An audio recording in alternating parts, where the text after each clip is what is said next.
Bienvenidos nuevamente, estimados participantes en la diplomatura Aspectos técnicos de la calidad en el Laboratorio de Química Analítica.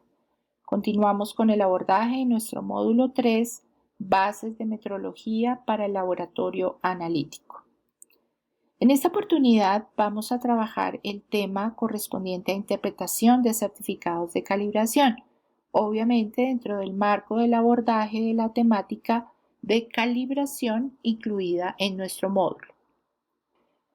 En primera instancia, es importante recordar que en el numeral 7.7, requisitos del proceso de la norma 17.025, nos presenta aquellos requisitos comunes para los informes de ensayo, calibración o muestreo en el numeral 7.8.2 y en el numeral 7.8.4 detalla ya aquellos que son específicos para los certificados de calibración.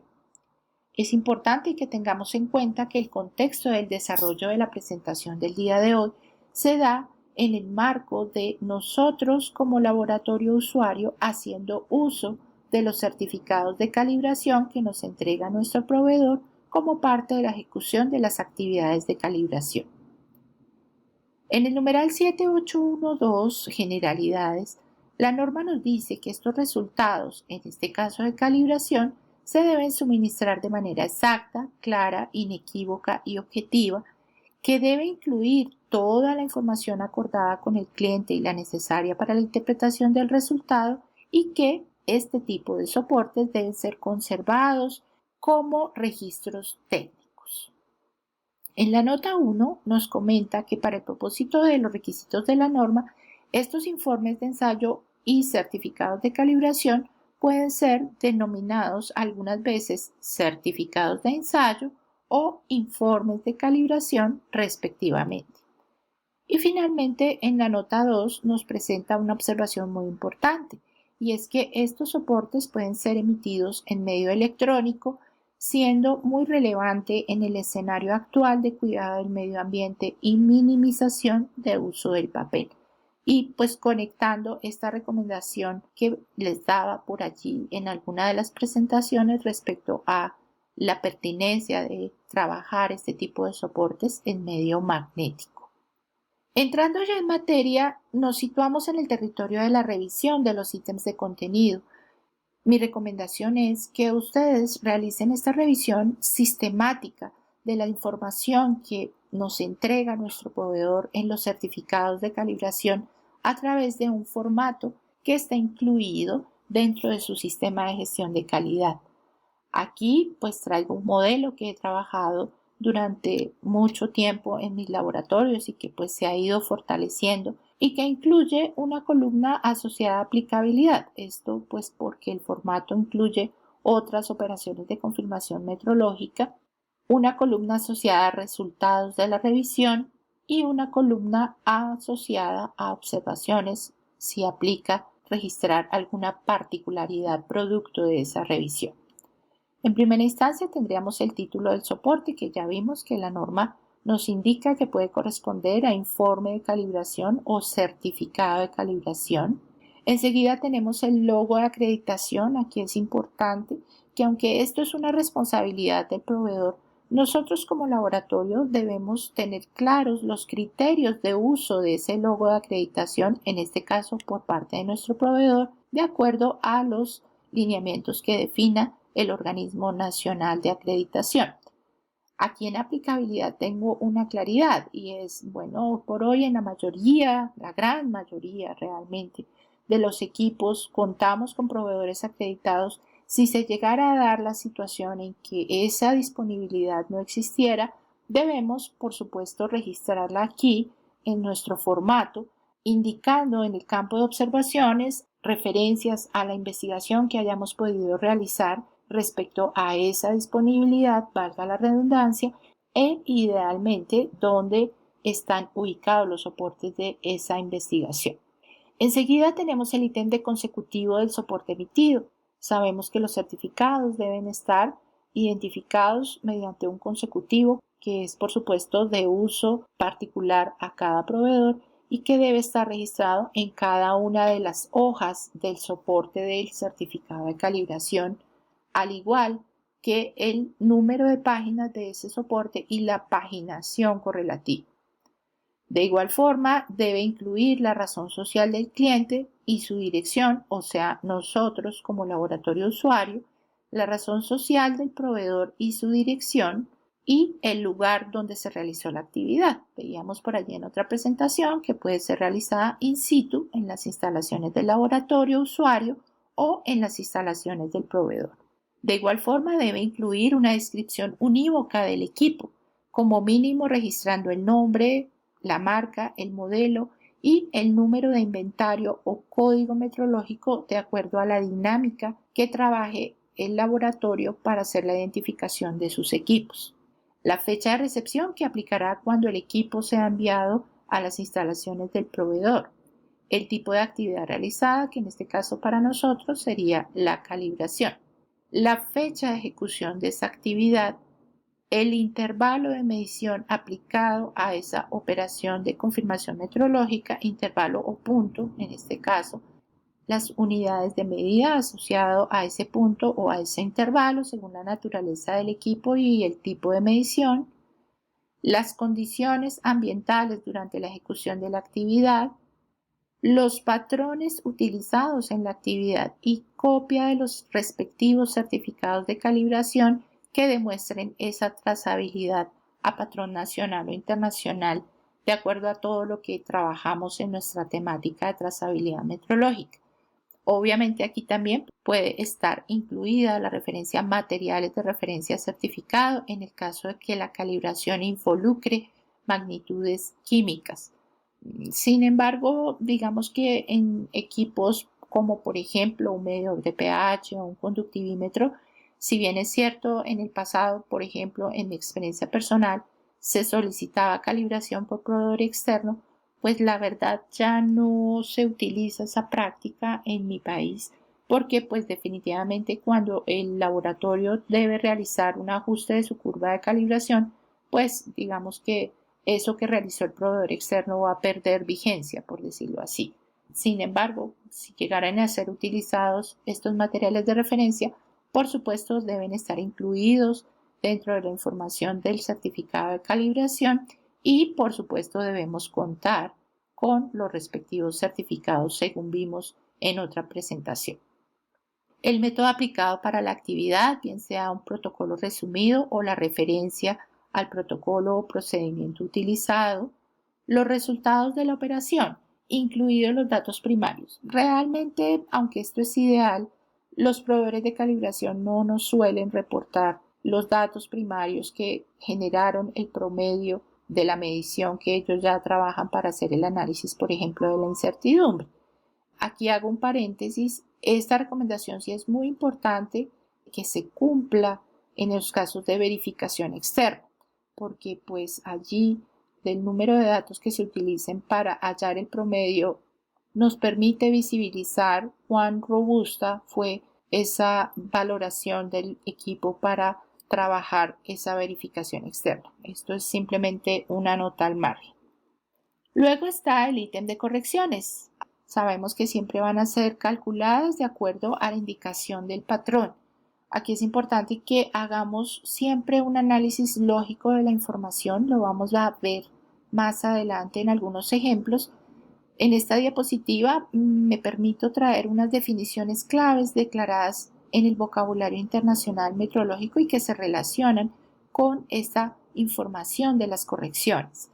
En primera instancia tenemos el error de medida, que corresponde a la diferencia entre un valor medido de una magnitud y un valor de referencia. El error sistemático de medida, que es el componente de error de medida que permanece constante o varía de manera predecible. Aquí vemos la conexión con el término de corrección donde nos dice que el error sistemático y sus causas pueden ser conocidas o no y que para compensar ese error sistemático que conocemos podemos aplicar una corrección y que ese error sistemático es igual a la diferencia entre el error de medida y el error aleatorio. Entonces fijémonos que el error de medida como tal incluye el aleatorio y el sistemático, que es el que va a estar asociado a la corrección. Y finalmente la definición de corrección, que ya la habíamos visto en la presentación pasada, que corresponde a la compensación de un efecto sistemático estimado. Aquí, en nuestro siguiente tema de corrección de indicación, vamos a profundizar en el tema. Por ahora, importante que tengamos en cuenta que esa corrección o esa compensación la podemos hacer mediante la adición de un valor, la multiplicación de un factor o en algunos casos se deduce a partir de una tabla. Luego tenemos el ítem de incertidumbre que por supuesto será condición sine qua non de cualquier informe de calibración. Las conclusiones de la aplicación de la regla de decisión, si se ha definido por el método empleado o por el laboratorio usuario. La identificación del final del informe, el nombre o identificación de quien realizó esa actividad de calibración, el nombre o identificación de quien autoriza la emisión del certificado y cualquier otra observación que pueda considerarse después de haber realizado la actividad. El formato también tiene un espacio de observaciones de verificación sobre aspectos adicionales en el caso de que aplique. Como les digo, esto es un modelo que nosotros hemos trabajado y por eso la estructura que les he venido ilustrando. Aquí simplemente les traigo un ejemplo de cómo funciona el diligenciamiento de esta herramienta que les he ilustrado en las diapositivas anteriores y que está disponible en el Centro de Recursos de Metroquímica. Como siempre, si están interesados, se pueden comunicar a través de los canales que están definidos en la plataforma académica con el licenciado Sergio Chesniuk. Vamos a entrar en los ejemplos. Digamos que de manera general siempre nos sentimos muy tranquilos respecto a los informes o a los certificados de calibración porque hemos realizado la selección de un proveedor adecuado. Sin embargo, eso no es garantía de que los resultados, por supuesto, vayan a ser pertinentes. Entonces, vamos a recorrer ejemplos de la vida real para que ustedes vean, pues, cómo a veces estos resultados no son lo que esperábamos. En este primer ejemplo, vamos a revisar la inclusión de toda esta información que estuvimos revisando hace un momento. Entonces, este ejemplo corresponde a un certificado de caracterización o calibración de medio isotérmico. Vemos la identificación del soporte, la identificación del equipo, que en este caso es una incubadora, marca Binder, con un modelo X, un número de serie. Hay referencia al intervalo de temperatura que puede manejar el equipo, el solicitante, su dirección, la ciudad, la fecha de recepción, la fecha de ejecución de la actividad, que en este caso es la fecha de caracterización. También vemos que nos declara que estos resultados que están contenidos en el informe se refieren al momento y condiciones en que se realizaron las mediciones por parte del proveedor y que él no se responsabiliza de los perjuicios que puedan derivarse del uso inadecuado de este equipo que ha calibrado. Contiene sus firmas autorizadas, contiene el número de páginas que corresponden al informe o certificado de calibración, la fecha de emisión de ese certificado. Nos tiene aquí una nota donde hace el llamado a que él está acreditado por el Organismo Nacional de Acreditación, en este caso de Colombia, y que ha documentado la trazabilidad a los patrones nacionales o internacionales. Ya veremos cómo lo realiza. Está la paginación correlativa, bueno, la referencia al código de su formato interno y la dirección del prestador del servicio. También nos declara el método de calibración que utilizó. En este caso nos dice que utilizó la guía Euramet CG2009-2017 y complementa en este apartado la identificación unívoca del equipo. Nos dice dónde realizó la calibración, dónde está ubicado el equipo, cuál es su identificación. En este caso, este laboratorio, por ejemplo, maneja tanto un código metrológico como un número de inventario, el intervalo de la caracterización, que en este caso es el punto 37. Aquí vemos pues ya una diferencia con respecto a la calificación, porque cuando trabajamos la calificación, que en este caso sería de desempeño, si se hubiese realizado, pues tendríamos un intervalo de tolerancia de comportamiento del método. Sin embargo, la calibración pues normalmente se hace en un punto determinado. Hace una declaración de condiciones generales del ítem como un plus de valor y nos realiza la presentación de los resultados de calibración, tanto gráficamente como a nivel de tabla.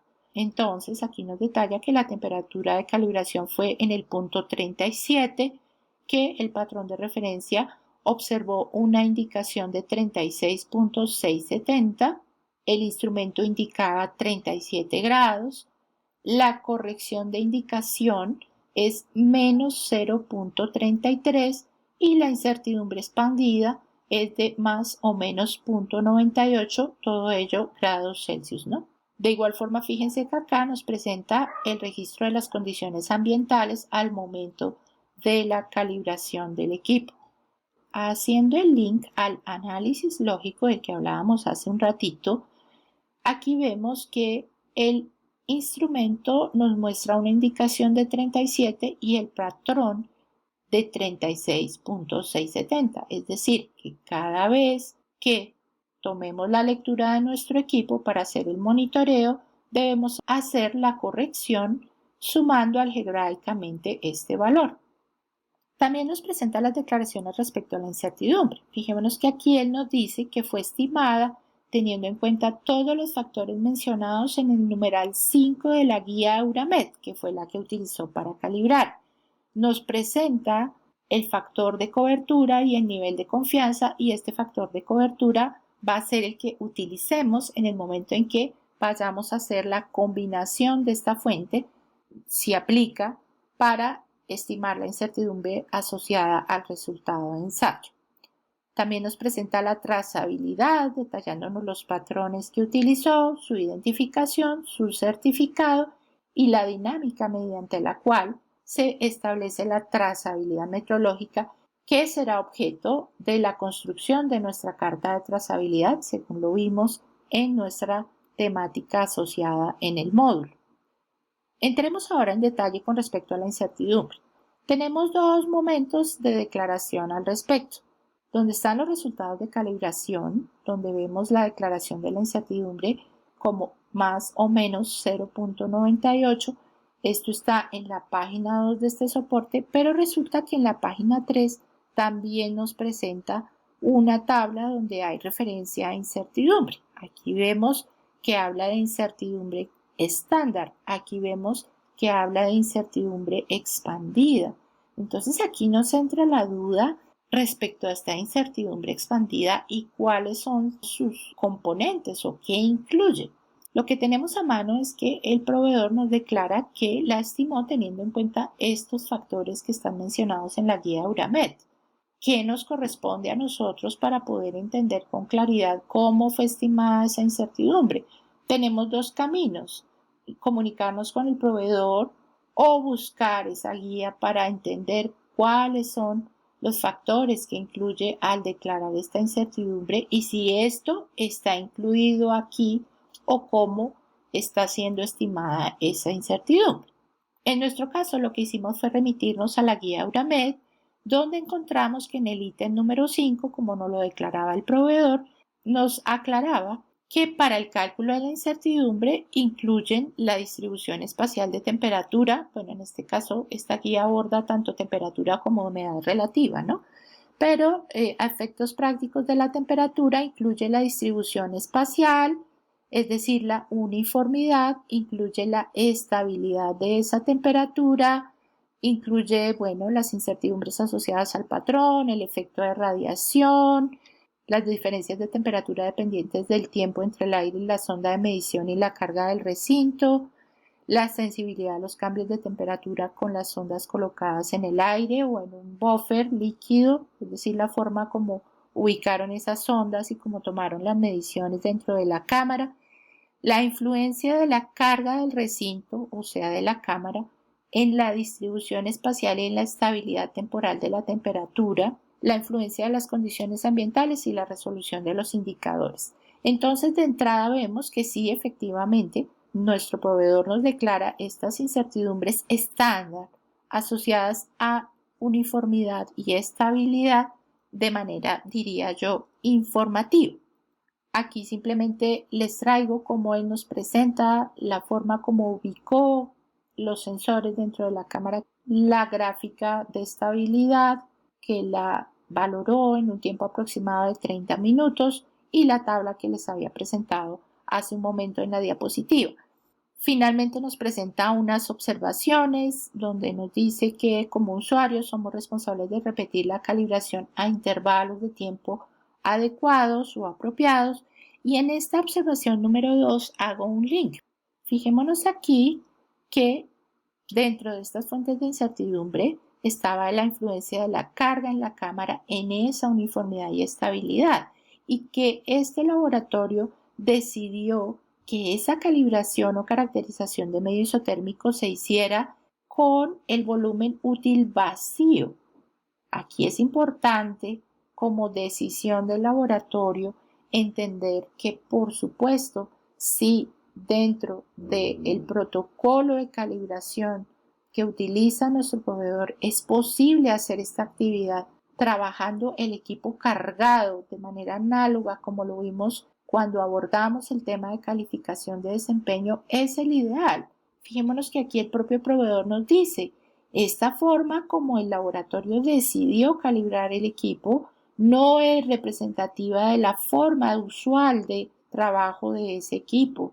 Y él descarga responsabilidades diciéndoles que se efectuó a petición expresa del solicitante. Entonces aquí, a mi juicio, habría existido un error de criterio al solicitar que la incubadora se calibrara desocupada. Lo ideal es que hubiese sido realizada esa actividad con el equipo cargado para que esa incertidumbre que nos reporta sea lo más cercana a las condiciones típicas de trabajo. Continuemos con nuestra tabla. Sigamos con la incertidumbre.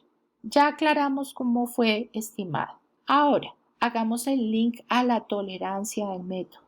Para este método en particular, en donde se utiliza este equipo, la tolerancia es de 37 grados más o menos 1 grado Celsius. Miremos qué es esa tolerancia. Entonces, esa tolerancia, de acuerdo a lo que nos declara la guía para establecer reglas de decisión en la declaración de conformidad, que es la guía ILAC G809 del 2019, nos dice que ese límite de tolerancia corresponde al límite de especificación superior o inferior, en nuestro caso son los dos porque es 37 más o menos 1, de los valores permitidos para una propiedad, en este caso el comportamiento del equipo a la luz de las especificaciones definidas por el método de ensayo. También nos dice que ese intervalo no lo debemos confundir con los intervalos de confianza que utilizamos a nivel estadístico. Entonces, ¿qué vemos aquí? Que siendo esta tolerancia la diferencia entre el límite superior e inferior de la especificación, es decir, 2 grados Celsius, nuestra incertidumbre corresponde casi al 50% de esa tolerancia. Y empezamos a hacer análisis. Recordamos que cuando trabajábamos el tema de trazabilidad, como uno de los requisitos de valoración o de evaluación de esa trazabilidad, debíamos revisar los alcances de nuestro proveedor. Bueno, conectamos esa actividad con el concepto de capacidad de medición y calibración que vimos en nuestra presentación pasada. Y vemos aquí que para ese proveedor esa capacidad de medición y calibración es de 0.98 grados Celsius, o sea, de entrada, él no nos va a reportar una incertidumbre menor a esta que es su capacidad de medición y calibración. Entonces, aquí ya tenemos un elemento que nos puede causar preocupación, porque cuando hicimos la selección de este proveedor, tal vez no detallamos esta capacidad de medición y calibración. Entonces, fíjense que nuestra incertidumbre mínima va a corresponder a esa capacidad de medición y calibración del proveedor, y de entrada en este caso ya corresponde casi que al 50% de la tolerancia que nos permite el método. Ampliando conceptos, vamos a hacer la revisión de un par de estrategias para establecer si hay una adecuada relación entre la tolerancia y la incertidumbre. La primera de ellas proviene de una fuente de la Universidad de Rovira y nos dice que la tolerancia sobre 2 veces la incertidumbre nos debe dar un cociente que se encuentre entre 3 y 10. En este caso particular que estamos revisando, vemos que nuestra incertidumbre fue de 0.98, luego 2 veces esa incertidumbre va a ser 1.96. El cociente que nos genera es de 1.020, luego en principio esa incertidumbre que obtenemos, pues digamos que no nos serviría para estar tranquilos en que la medición que vayamos a obtener se encuentre dentro de la tolerancia que fue especificada por el método. La otra estrategia proviene de una fuente de la Universidad Carlos III de Madrid y nos dice que la relación entre 6 veces el valor de la incertidumbre sobre la tolerancia nos debe en principio dar un cociente menor o igual a 0.1. En nuestro caso, vemos que esa relación nos da 2.94. Luego, tampoco cumple a la luz de esta segunda estrategia. En ese sentido, pues nada, es el estado del arte en el que nos encontramos y debemos buscar alguna estrategia para definir acciones que nos permitan enfrentar esa situación en el escenario de auditoría.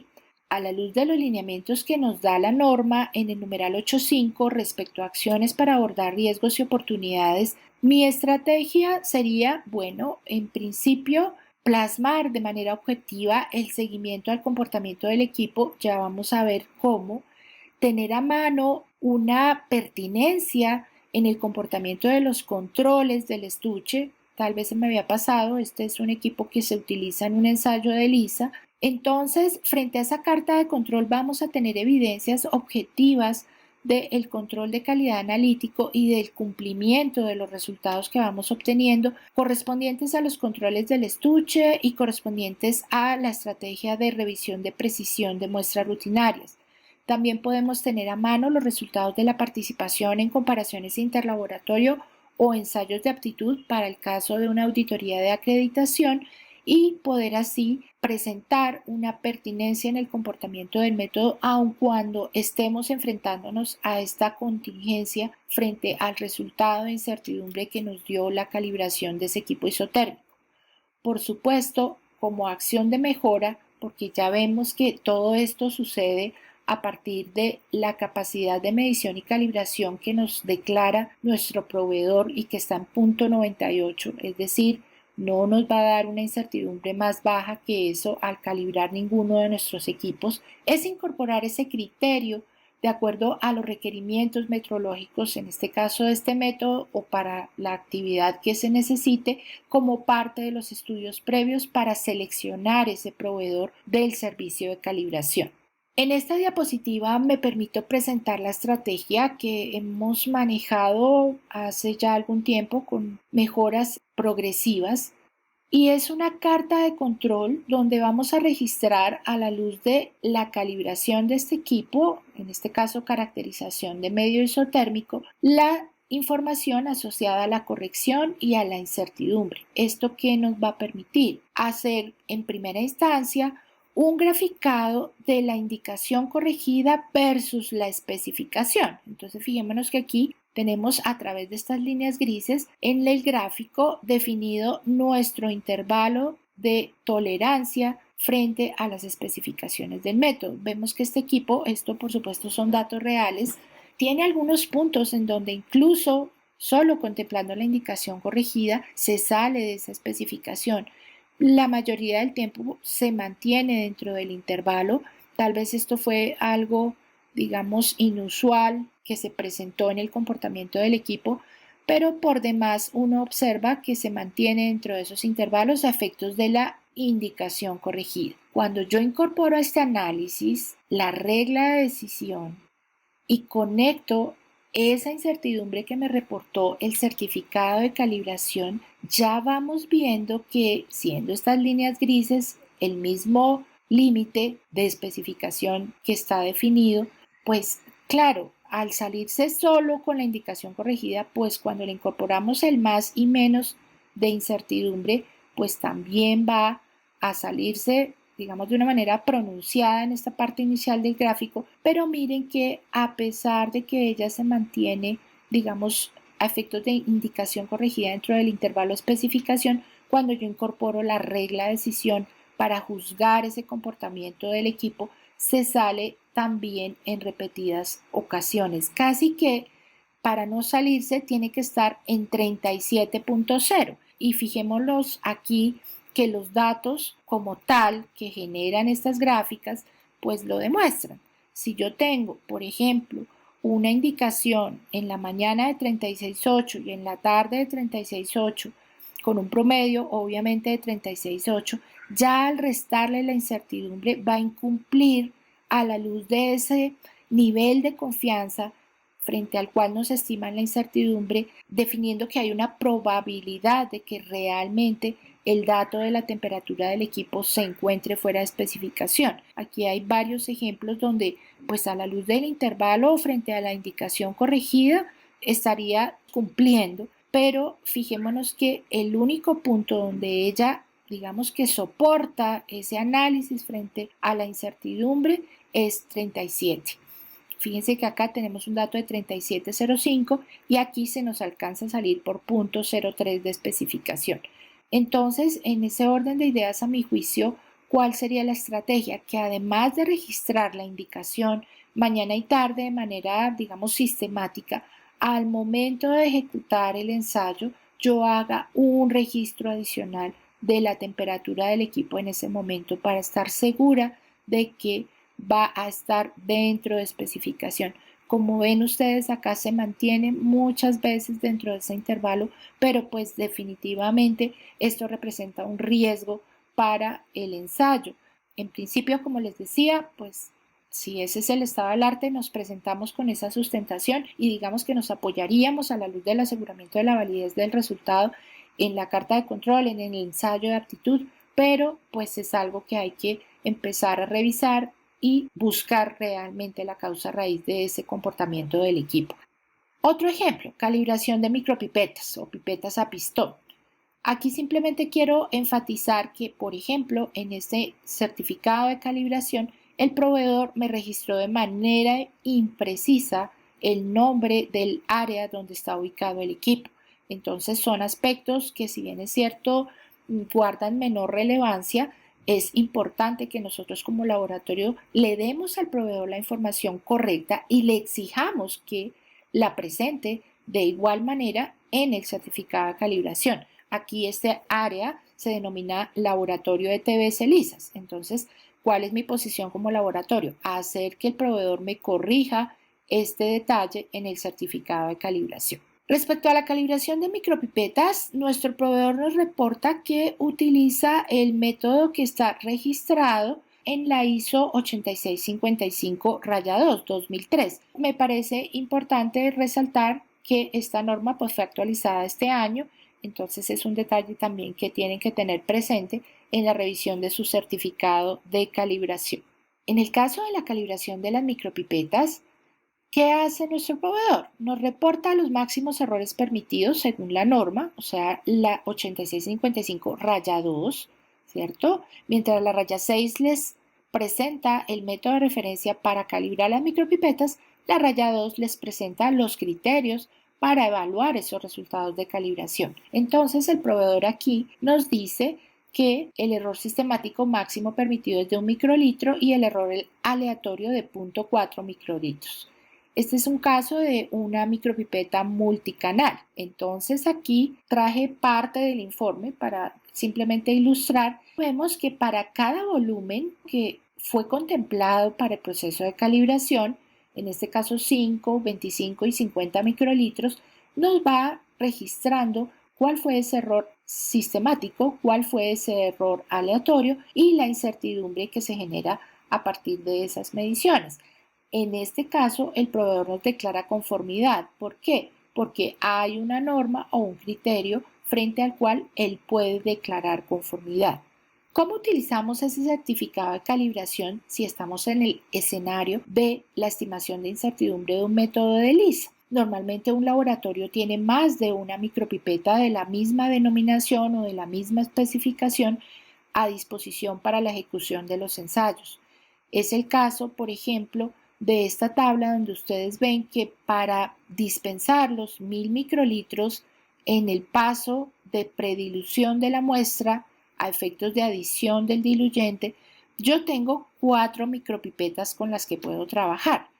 Lo mismo aquí en esta etapa de predilución de la muestra a efectos de adición de la muestra, igual en la etapa de adición de muestras, calibradores y controles. Aquí pues ya la muestra está diluida. Luego también necesitamos micropipetas cuando adicionamos el conjugado, el cromógeno e incluso aquí hay otra etapa final donde adicionamos la solución de parada. Entonces, a efectos de estimación de la incertidumbre, ¿qué vamos a hacer? Desde el certificado, centrarnos en el volumen que nos ocupa de acuerdo a lo que nos define el método de ensayo y de las múltiples micropipetas que yo pueda tener disponibles en el laboratorio, vamos a seleccionar aquella que tenga mayor incertidumbre para incorporarla a la estimación de la incertidumbre, pero del resultado de ensayo. Simplemente es una estrategia que nosotros utilizamos y que traigo a la mesa de trabajo porque puede ser de utilidad para ustedes. Ahora miremos el caso de un termómetro digital. Eventualmente los laboratorios cuentan con termómetros digitales que incorporan a equipos isotérmicos para hacer el monitoreo de la temperatura. Aquí pues tenemos dos situaciones. En principio, el laboratorio no define en qué equipo está ubicado este termómetro digital. Es muy importante incluir en el plan de confirmación metrológica esa información para poder establecer luego los análisis que requerimos a efectos de la información que nos suministra el certificado de calibración. Entonces, vamos a decir que tenemos nuestro isotérmico de frío, es un refrigerador que debe estar entre 5 más o menos 3 grados Celsius. Vamos a decir que solo mandé calibrar el termómetro que me indica la temperatura del equipo, pero ¿qué va a pasar allí? No conocemos el comportamiento de la cámara isotérmica. No sabemos cómo se distribuye allí la temperatura a efectos de uniformidad y estabilidad. Entonces, de entrada, enfatizo, debemos caracterizar también ese medio isotérmico. ¿Qué nos dice el proveedor aquí a efectos de la tabla? El laboratorio usuario solicitó que fuera calibrada en 5 grados Celsius. La lectura del patrón ya corregida fue de 5.28. La lectura del termómetro fue de 5.1. Es decir, nuestro termómetro está leyendo 0.18 grados Celsius menos que la indicación del patrón. Luego, mi corrección corresponde a sumar ese 0.18 a la indicación que me dé mi termómetro. También nos reporta nuestra incertidumbre, que en este caso es de más o menos 0.68. A la luz de la estrategia para revisar esa relación tolerancia-incertidumbre, la tolerancia en este caso, al ser 5 más o menos 3 grados Celsius, sería 6, ¿verdad? La incertidumbre de 0.68 la multiplicamos por 2, dividimos la tolerancia entre 2 veces la incertidumbre y aquí nos va a dar un cociente de 4.41.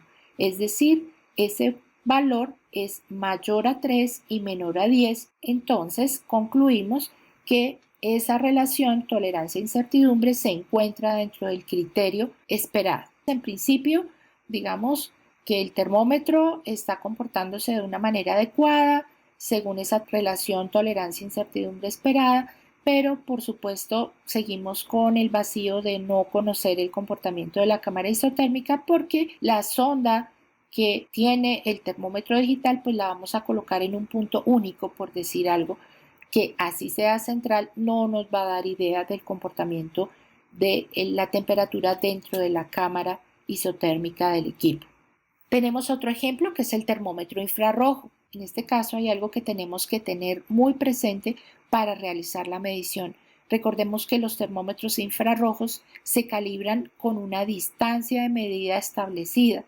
Igual en esta tabla nos dan la temperatura del patrón, nos dan la temperatura de indicación del equipo, nos presentan la corrección y nos presentan la incertidumbre.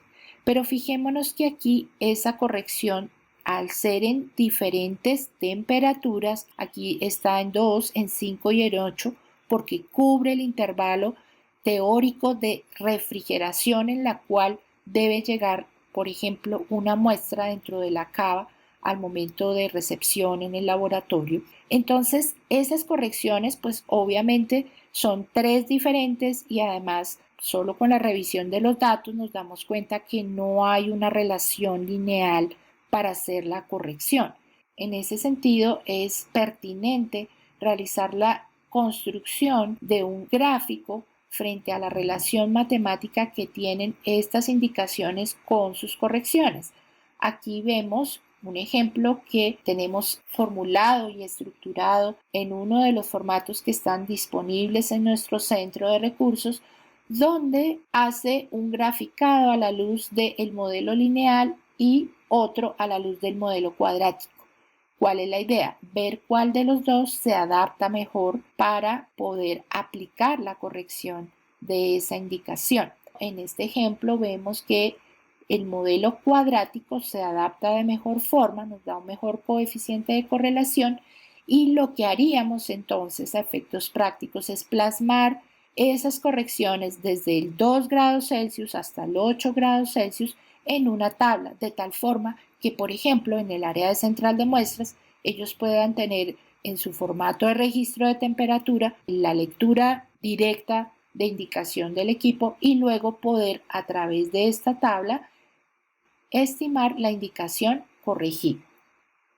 Ahora vamos a presentar unos ejemplos donde no estamos tan tranquilos. De hecho, en los anteriores siempre hubo algo que generó inquietud e incluso acciones, como en el caso del equipo isotérmico de calor que revisamos inicialmente. Este es un ejemplo de caracterización de medio isotérmico, pero en este caso es un refrigerador que se utiliza para almacenamiento de reactivos. Misma indicación, 5 más o menos 3 grados Celsius, con los datos de este equipo. Es un equipo de línea laboratorio y en los resultados nos presenta que la lectura del display del equipo es 5, que el patrón está indicando 6.4, luego debo adicionar a esta lectura siempre 1.4 grados Celsius, pero fijémonos que además tiene una incertidumbre de 1.4. Cuando miramos las incertidumbres asociadas a la estabilidad y a la uniformidad, vemos que pues también son significativas. Fíjense que a efectos de grados Celsius estamos hablando de que hay una diferencia entre las lecturas de las diferentes zonas de la cámara isotérmica del equipo de 0.9. Revisando el alcance y la capacidad de medición y calibración del proveedor, que a diferencia de nuestro caso del equipo de calor que era 0.98, aquí es de 0.016 grados Celsius en el intervalo de menos 80 a 135 grados Celsius. Entonces, fijémonos que esta parte de capacidad de medición y calibración de este proveedor está, digamos, muy bien. No podría ser en principio la causa de esta incertidumbre alta. Mismo análisis de la gráfica y a mi juicio misma situación de documentación de un riesgo. Miremos el comportamiento de este equipo, también es de la vida real. Fíjense que él tiene como una fluctuación muy sistemática.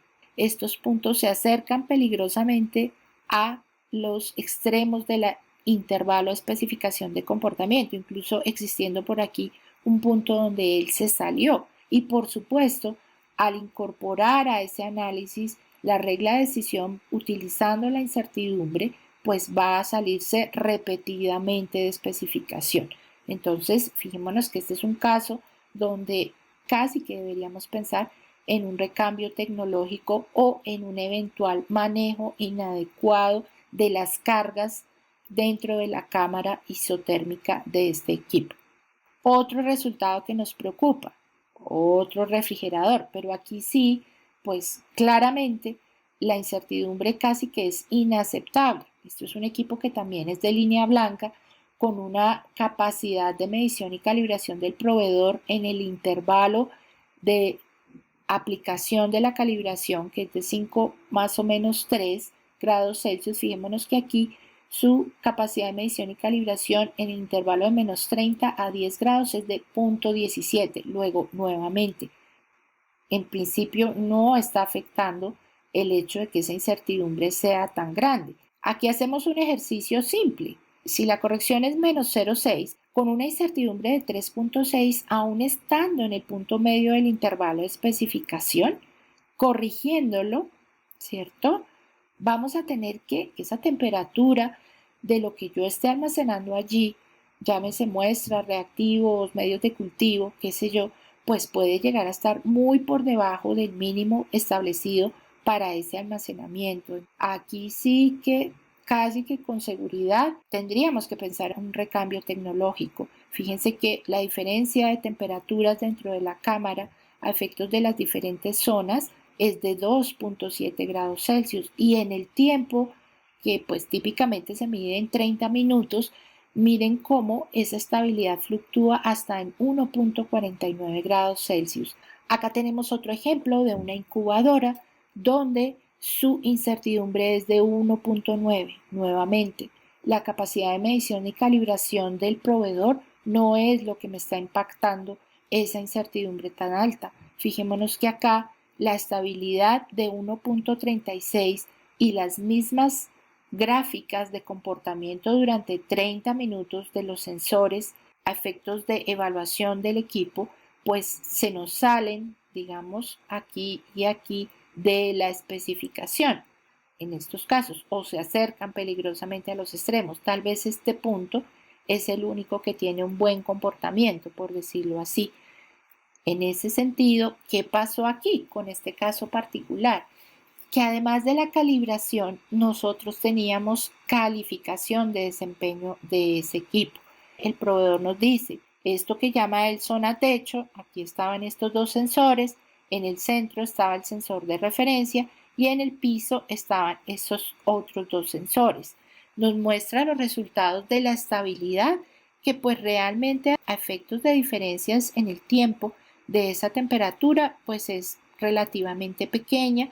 A efectos de homogeneidad o uniformidad, tenemos que la máxima diferencia es de 0.45. El proveedor también nos presenta otro estudio adicional que para efectos de este caso fue muy importante y es el estudio de puntos fríos y calientes. En esta prueba lo que hace es utilizar estos sensores y colocarlos en los puntos donde teóricamente podríamos llegar a tener temperaturas más bajas o más calientes. ¿Cuáles fueron los resultados? Una serie de información donde vimos que en algunos puntos, por ejemplo acá, teníamos datos muy cercanos a el límite superior de la especificación.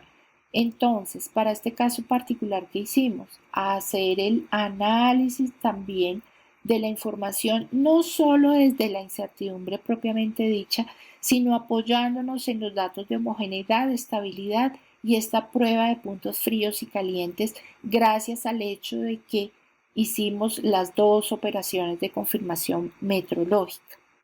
¿Cuáles fueron las conclusiones de análisis de este caso? Gracias al hecho de que teníamos la información del certificado de calibración y del informe de calificación de desempeño, pudimos hacer un análisis más profundo del comportamiento de este equipo. ¿Qué concluimos?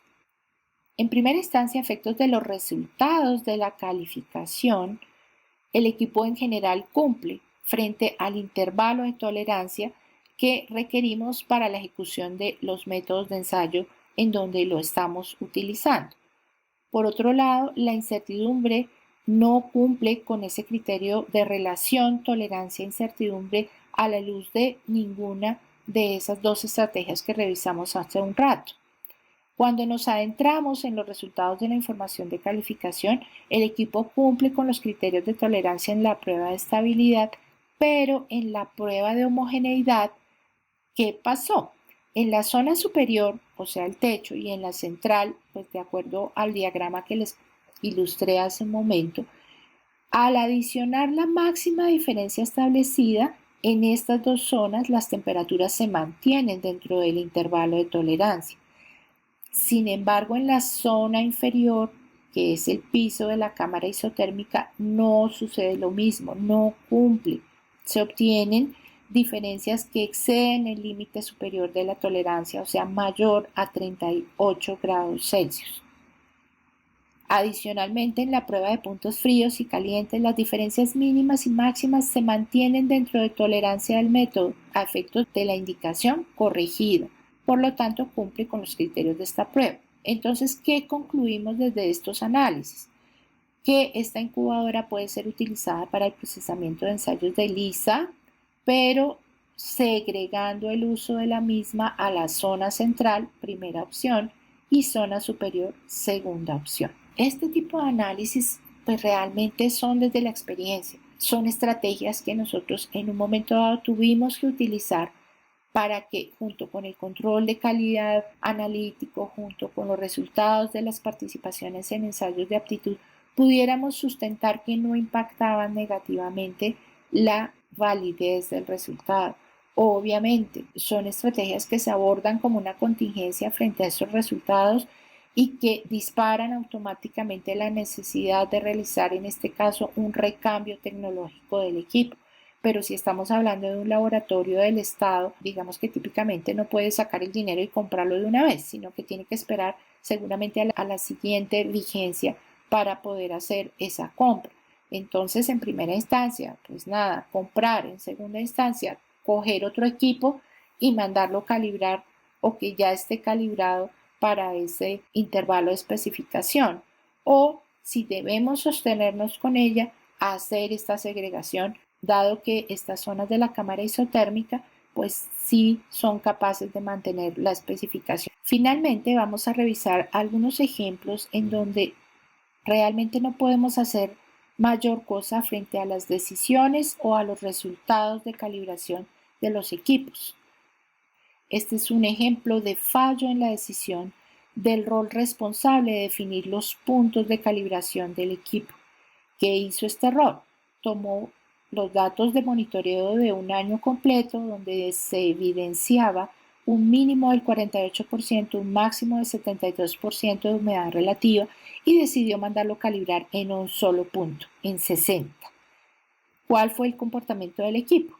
El patrón nos mostraba una lectura de 59.43 y el equipo nos mostraba un porcentaje de humedad relativa del 70. Entonces ya de entrada tenemos una corrección de menos 10.6% de humedad relativa. Esto no es extraño en el comportamiento de los termómetros que incluso llegan a presentar derivas importantes hasta los casos en los que hay que hacer el recambio tecnológico del equipo. Nos mostró una incertidumbre del 3% que pues no preocupa realmente, sino que el fallo estuvo aquí en el hecho de que mandó calibrar el equipo en un solo punto. ¿Y por qué? Porque equipos de esta naturaleza, esto es un ejemplo de otro equipo en otro laboratorio, donde sí definen mandarlo calibrar en 3 puntos, cubriendo de una manera más adecuada el intervalo de comportamiento del área a efectos de esa humedad relativa. Vemos acá que en el punto 20 tiene una corrección de 0.2, en el 45 de menos 1.6 y en 70 de menos 6. Para hacer la corrección de estas indicaciones, debemos trabajar la estrategia que ya habíamos visto anteriormente, construir la curva a la luz de un modelo lineal o de un modelo cuadrático y ver cuál se adapta mejor para hacer la corrección. Entonces, de entrada, al tener un solo punto, ya no cuenta con esta información ni puede construir esta gráfica, ni tampoco puede inferir que, por ejemplo, a 40% de humedad relativa pueda aplicar esa corrección. Fijémonos acá, en este caso, de este ejemplo, la diferencia es significativa y por supuesto, pues si hablamos de un 70%, seguramente esta corrección va a seguir cambiando y no podríamos realizar de una manera pertinente la corrección de la indicación. Entonces, pues de entrada ya no hay nada que hacer. De este caso, la moraleja, ¿cuál es? Los termohigrómetros, tanto a efectos de temperatura como humedad relativa, debemos mandarlos calibrar al menos en 3 puntos que cubran el intervalo de comportamiento del área que estamos monitoreando. Siempre, por supuesto, siendo una mejor elección contar con un equipo que nos dé una lectura de al menos 3 cifras significativas cuando, por ejemplo, la especificación pueda ser, qué sé yo, de 40 a 70% de acuerdo a la caracterización del área. En este segundo caso, el fallo de decisión realmente arranca desde la selección del equipo para hacer el almacenamiento de muestras de aguas y alimentos en el laboratorio. sabemos que esta actividad es absolutamente crítica para el aseguramiento de la validez del resultado. Entonces, ¿qué pasaba con este equipo? Primero, no tenía display y segundo, era línea blanca. A efectos del resultado de la calibración de medio isotérmico o caracterización de medio isotérmico más bien, pues el proveedor no nos puede dar una incertidumbre porque no tiene display y de acuerdo a sus criterios para estimar la incertidumbre, pues no cuenta con información para poder hacer esta estimación. A efectos de estabilidad y uniformidad, pues parece tener un buen comportamiento, pero pues finalmente no podemos aplicar una corrección. Tendrá que ser la asociada al termómetro digital que tenga incorporado para hacer el monitoreo de esa temperatura, ni podemos tener una incertidumbre porque al no contar con el display, pues el proveedor no nos la reportó. Entonces, pues a todas luces, este fallo de decisión, como lo decía al inicio de la presentación de este caso, corresponde a una mala selección de equipo para una actividad crítica para el aseguramiento de la validez del resultado.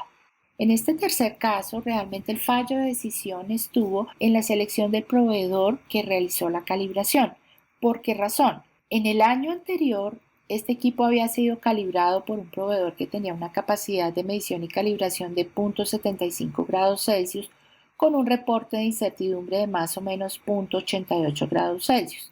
Sin embargo, en el siguiente año, estando el equipo en perfectas condiciones y siendo un equipo nuevo realmente, el resultado nos arrojó una incertidumbre de 2.3 grados Celsius. Entonces, ¿qué pasó? Este proveedor que se seleccionó en el año 2018 tenía una capacidad de medición y calibración de 2.2 grados Celsius. Entonces, fijémonos cómo aquí esta incertidumbre que ya de plano excede la tolerancia del método no es propiamente producto del comportamiento del equipo como tal, sino de esa capacidad de medición y calibración del proveedor. Entonces, aquí obviamente el fallo estuvo en la selección de ese proveedor. Vamos a hacer un análisis de caso final y aquí se muestra en todo su esplendor la importancia de aplicar la segunda etapa de calibración. Se documentó un trabajo de ensayo no conforme correspondiente al hecho de que se evidencia una variabilidad significativa de los resultados de las réplicas obtenidas en el procesamiento de los materiales de control del fabricante empleados para la validación de corrida analítica y además también esa variabilidad se observaba en las muestras rutinarias. Esto es un caso de un ensayo de ELISA. ¿Qué pasó? Arrancamos con corrección e incertidumbre en este caso del termohigrómetro. Empezamos por allí. ¿Por qué? Porque el método tiene una fase de incubación a temperatura ambiente. Las demás eran en un equipo isotérmico calibrado con un análisis perfecto y una incertidumbre adecuada a la luz de todas las estrategias que hemos visto en los casos asociados a isotérmicos de calor.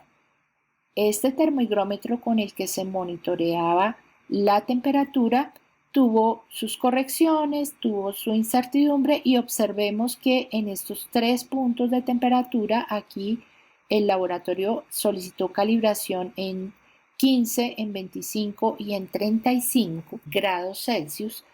Se construyó su gráfico de corrección versus indicación. Aquí el modelo cuadrático es el que mejor se adapta. Se seleccionó y se empezó a hacer la corrección de la indicación. Entonces, se realizó el análisis de comportamiento del área a efectos de temperatura durante el periodo de 2021-01 a 2021-08, teniendo como criterio que la especificación de temperatura para la última fase de incubación a medio ambiente era de 20 a 25 grados Celsius y con un N de 265 datos, tuvimos un mínimo de temperatura de 19.74, un máximo de 25.3 con un promedio de 21.7. ¿Qué pasó cuando plasmamos el análisis de cada una de esas indicaciones corregidas frente a la regla de decisión tomando como zona de seguridad la incertidumbre expandida? Aquí hago la claridad. La intención no es ver el detalle de los datos, sino que estas celdas resaltadas en rojo indican que se salió de especificación. Entonces, a efectos de restar esa incertidumbre, vemos que en muchos casos la temperatura se sale por debajo de este límite de especificación establecido. Al sumarla, vemos que no tantos datos, pero sí algunos se salen. Es decir, predomina el hecho de que la temperatura probablemente podría estar en muchos casos por debajo del límite de especificación. Estas dos últimas columnas corresponden al análisis de cumplimiento sin aplicar la regla de decisión. Y fíjense que pues en la mayoría de los casos cumple, pero cuando ya incorporamos la regla de decisión y esa probabilidad de comportamiento de la temperatura, vemos que se sale en muchísimos de los casos, tanto así que los datos dentro de especificación de este N265 apenas correspondió al 58.49%, estando fuera de especificación a la luz de este criterio de regla de decisión en 110 ocasiones para un porcentaje de 41.51%. Es decir, desde este análisis, teniendo en cuenta esta incertidumbre que me reportaba el certificado de calibración y por supuesto la corrección mediada por el modelo cuadrática que vimos anteriormente, nos mostraba que en muchas ocasiones era probable que la temperatura estuviera por debajo, y aquí las gráficas nos lo muestran claramente. El área venía comportándose de una manera específica y de pronto tuvimos un desplazamiento de la media. Y además de estar desplazada, fíjense que aquí está el 20, tiene muchísima fluctuación. Y si yo grafico esos datos con sus límites mediados por la regla de decisión con zona de seguridad igual a incertidumbre expandida, pues vemos que excede realmente de manera repetida esa especificación. En esta tabla vemos el cambio que se refleja en el desplazamiento de la media y vemos este promedio de 21 y recordemos que la incertidumbre es de 1.2. Entonces, ¿cuáles fueron las conclusiones finales de este análisis de caso? De entrada, se tiene registro de resultados de cutoff bajos por temperaturas cercanas al límite inferior de temperatura a efectos de incubación de la última fase. Es decir, ya se tenía un precedente respecto al impacto significativo que esta temperatura ambiente causaba sobre los resultados del cutoff. Además, las condiciones climáticas fueron muy variables en el periodo de análisis, con baja temperatura ambiente promedio a partir de marzo, que fue donde se nos desplazó la media de temperatura. Obviamente hubo análisis de posibles impactos frente a los otros elementos del sistema de medición, pero al final, ¿qué se concluyó? Frente al ambiente, hubo una probabilidad significativa de que esas condiciones de temperatura ambiente se encontraran por debajo del límite inferior de especificación definida por el fabricante para la ejecución del método de ensayo. Entonces, la acción correctiva, ¿cuál fue? Hacer la adquisición de un equipo isotérmico que trabajara a 22.5 grados Celsius más o menos 2.5, el cual por supuesto fue calibrado y calificado en su desempeño. ¿Cuál es la conclusión aquí? Esta segunda etapa de análisis de los resultados de la calibración fue fundamental para hallar la causa raíz, porque si no hubiéramos aplicado la corrección, si no hubiéramos utilizado la incertidumbre para hacer el análisis del comportamiento de esa área, seguramente no hubiéramos detectado esa tendencia de comportamiento que a todas luces y luego de implementar la acción correctiva se demostró que era lo que estaba causando esa gran variabilidad y además cutoff bajos en los resultados del procesamiento de las muestras. Las conclusiones finales de esta presentación. Los beneficios del uso adecuado de la información que se presentan en los certificados de calibración, por supuesto. En primera instancia, pues vamos a tener una evidencia de calibración. El certificado va a ser ese soporte que nosotros vamos a presentar en los escenarios de auditoría en el marco de un proceso de acreditación, incluso en escenarios de estándares de calidad que, por ejemplo, en mi país permiten que los laboratorios nacionales de referencia monitoreen la competencia técnica de los laboratorios que hacen parte de la red nacional. Desafortunadamente, este es el único uso que frecuentemente se da a los certificados de calibración y se ignoran los demás, siendo por lo tanto muy alta la relación costo-beneficio para el usuario. Y aquí hago la claridad de que este par de conclusiones las he extractado de esta referencia bibliográfica del CENAM. Y por supuesto, desde el análisis lógico, para nosotros es totalmente coherente. ¿A qué otro aspecto le vamos a dar soporte? Pues a la trazabilidad metrológica. Ese certificado también constituye una evidencia de trazabilidad metrológica de efectos de esos soportes de la cadena de trazabilidad que vimos materializada en nuestras cartas de trazabilidad en otras presentaciones pasadas. Cuando nosotros solo hacemos uso de esta primera etapa de la calibración, pues nos vamos a sentir eventualmente bien preparados para nuestra auditoría, pero pues eso es una ilusión. Cuando llegue la auditoría y se materialice esta nota que vimos en la definición donde dice que frecuentemente interpretábamos que únicamente esta primera etapa correspondía a la calibración, pues definitivamente no nos va a ir bien en ese escenario. Ahora, las correcciones. El principal beneficio para un usuario es usar la información sobre el error de medición de las lecturas del instrumento en relación al patrón para poder corregirlas y asegurar su trazabilidad con una incertidumbre apropiada. Si esta información no la aprovechamos, obviamente el costo de la calibración puede incluso llegar a ser una inversión perdida. La incertidumbre, por supuesto, el resultado de medición es incompleto sin la expresión de su incertidumbre.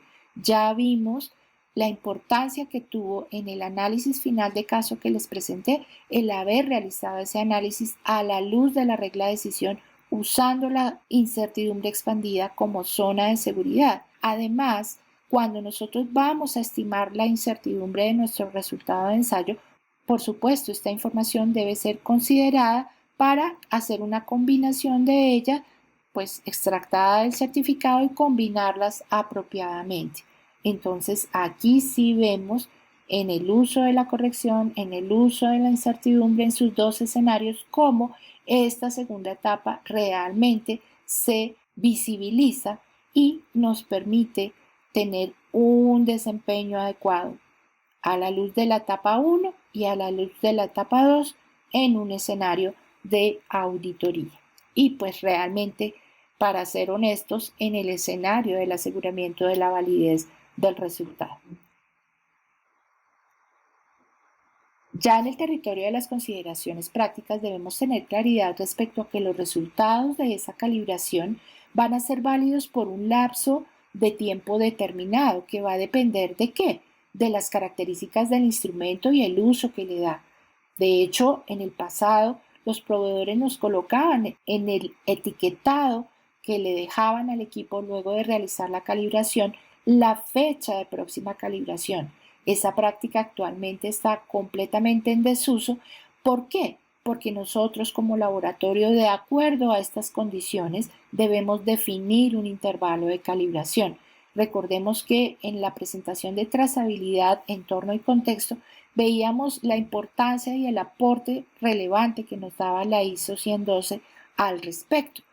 En ese orden de ideas, la guía ILAC G24-2007, que está bajo revisión, tenemos que estar atentos a la nueva versión, nos presenta los criterios para determinar esos intervalos de calibración, que de hecho va a ser el tema final de esta temática de calibración en el marco del desarrollo del módulo. También tenemos que tener en cuenta que un certificado de calibración comunica los resultados de la calibración obtenido bajo las condiciones en el laboratorio de calibración y mediante los procedimientos del mismo. Por tanto, estrictamente los resultados solo son válidos bajo esas circunstancias. Eso pues es algo que no podemos evitar. Sin embargo, este caso del termómetro infrarrojo y la distancia a la cual debemos hacer la medición es un buen ejemplo donde debemos tener en cuenta estas condiciones en las que nuestro proveedor calibró nuestro equipo para acercarnos lo mejor posible a la obtención de la medición en nuestro laboratorio. Finalmente, es de vital importancia contar con herramientas para análisis adecuadamente estructuradas, con claridad de enfoque de los análisis requeridos y que sean prácticas para facilitar el monitoreo rutinario y el abordaje de casos especiales como los que vimos a lo largo de esta presentación. Entonces, en ese orden de ideas, les reitero, si en algún momento sienten interés en estas herramientas que están disponibles en el Centro de Recursos, estamos muy atentos a escucharles y a apoyarlos en ese sentido. Como siempre, aquí les dejo la bibliografía que fue consultada para la construcción de esta presentación y les agradezco su atención. Les deseo una feliz tarde o un feliz día o un feliz descanso y quedamos para nuestra próxima presentación donde abordaremos el tema de correcciones de indicación. Hasta luego.